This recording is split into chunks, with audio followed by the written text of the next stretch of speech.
Eastern on Fox. So Philly's offense has been decimated with injuries, but quarterback Carson Wentz says that doesn't mean he has to carry the team. Brian Westbrook, is Wentz right that it's not on him and him alone to carry this Eagles team right now?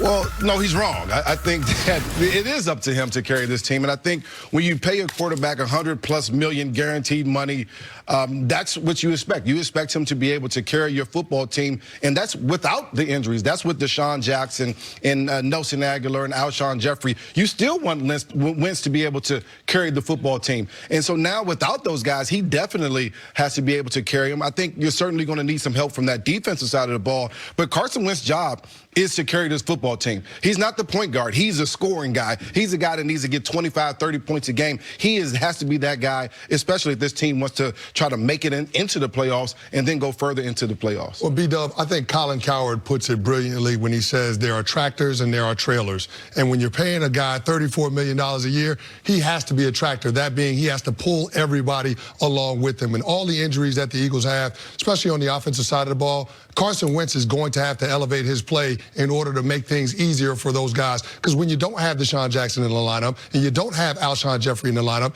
it is going to be tougher to get production in the passing game. Now, good on the Eagles for having the Washington Redskins and being able to match up against them, a team that doesn't do very well defensively against running backs and tight ends. And you saw Carson Wentz have success against the Giants defense, throwing to his tight ends and his running backs. Boston Scott, a guy came out of nowhere, had a nice day. I think he had right around 70 yards receiving in that game. And then, of course, Carson was able to find Zach Ertz for a couple of scores, especially that late game one, to put them in position to win that game. But, I mean, this has to be a signature Carson Wentz game if for no other reason you recognize that the Eagles don't have any margin for error and they have to win every single football game. Especially because the Eagles' defense, we don't think it because of the travesty in Miami, but in 5 of their last 6 games, they've allowed 20 points or fewer. Like, the defense is actually playing far better than it was early in the year. I'm not here to just bang on Carson Wentz, but this, to me, is an example that he and Doug Peterson have this in common. They have no idea what motivational buttons they're supposed to push, and they are not comfortable in the position they are in right now. Of course, Carson Wentz this week, the message should be, guys, I got us. I know we're banged up. I know folks are writing us off. Guess what? I'll take care of it. You do your job, and I will take care of the rest. I hate to reference LeBron, but this is a moment from in the series against the Warriors when they had the big comeback. What he told everyone after Game 5, after they got it to 3-2, was, if you guys just do your role, I will take care of everything else. And it's unfair to compare Carson Wentz to LeBron. I get it. But that is what the quarterback of the team needs to be, especially when, to your guys' point, you paid him to be that guy. You paid him to be your force multiplier and then some. And when you're coming off a game where he needed to play better. Yeah. I understand in the final 17 minutes in overtime of that game, Carson was good. You had 3 points. 42 minutes into the game against the New York Giants. It's unacceptable. And so I don't think the Eagles' entirety of their problems, I don't even know if it's fair to say the majority of their problems, are on their quarterback.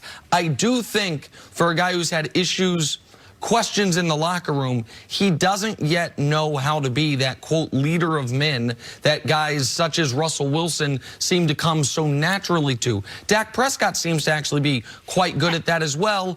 And he's, to me, Carson's grasping in that regard in a game they have to have against Washington. And it doesn't have to be a rah-rah kind of leader. You don't have to get in front of the mic up at the podium and say, this is how we're going to do it. It's on.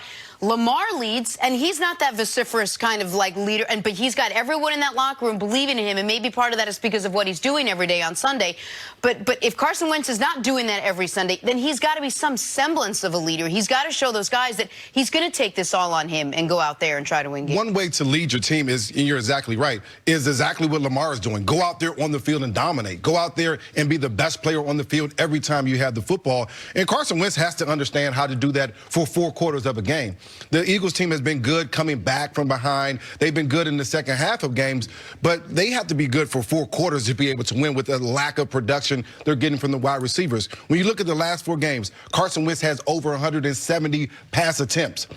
to me, that means you have to be the man. That means you have to be able to throw the ball down the field to win. That's what Doug Peterson is saying. Throw the football to win. Carson Wentz has to be able to understand that. He also has to be able to step into his role as the best person on the field, and he has to be able to win. That's his one thing he has to be able to do. And he also has to clearly be the best quarterback on the field on Sunday. Yeah. He's going up against Dwayne Haskins, that Washington Redskins offense without Darius Geis. I mean, this is a situation where you know that Dwayne Haskins has the tendency to throw the other team the ball and turn the football over. So you have to be able to take advantage of those situations when your defense, if your defense is able to make them one-dimensional, and there's no reason to think that Eagles defense won't be able to stop that rushing attack for the Redskins with AP, I just feel like if you're going to put it all on, if their defense is putting it all on Dwayne Haskins, you have to make sure that you take advantage of the miscues from the young rookie quarterback. And Carson Wentz, he didn't look like the best quarterback on the field Monday night